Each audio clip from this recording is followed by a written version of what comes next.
Right then guys, 11th chapter, deadline, A+ rank.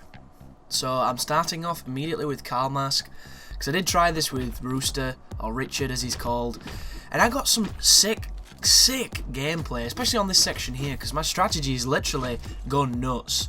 Punch everybody, get a big clusterfuck of guys, get a good combo, get tons of boldness, get some mobility. It all helps, but just be ever so careful, because there's a lot of glass, there's a lot of people with guns, there's a lot of ways to be killed very quickly.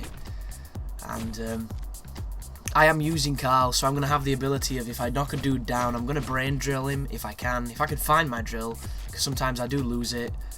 But this first room you can see, not too much drilling happening, just taking them down, executing them, building up 20,000 points worth of a combo, pick up the drill, and then move up to the tougher rooms. So, Espresso guy gets drilled.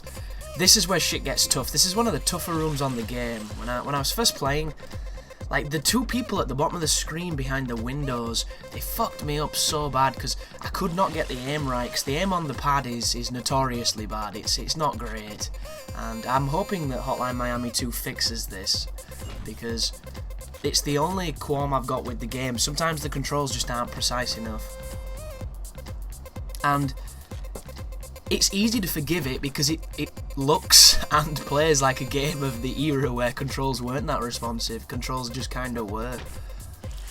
But this is the new age resurgence of this stuff. And I do apologise if you can hear some noises, folks. There's a lot of people outside, a lot of people enjoying the sun. I wish I was fucking one of them, but I'm not. Like Darth Vader, just not enjoying it in my massive black ensemble. Even though I'm not wearing black or Darth Vader. But yeah, you get what I mean. So the problem here is, when you push out, because there's so many windows, you can get shot from one of 3 places. And if you get shot in this game, you instantly die. So,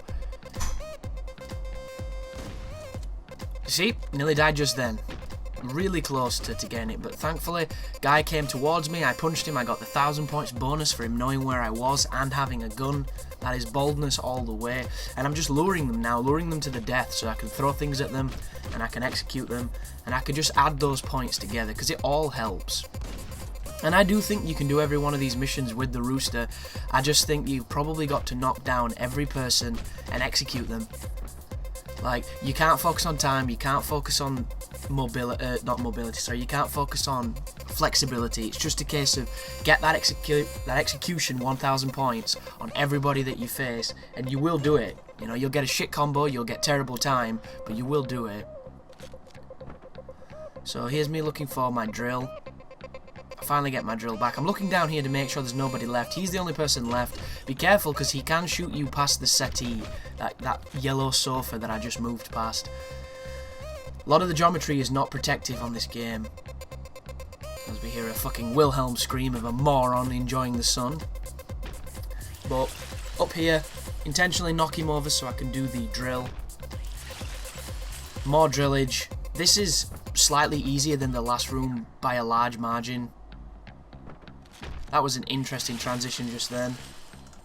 I'm going to blame Fraps for dropping a frame or something. So, all you need to know is I knocked him over with the door, and then we can divide and conquer the rest of them. So I knocked him over.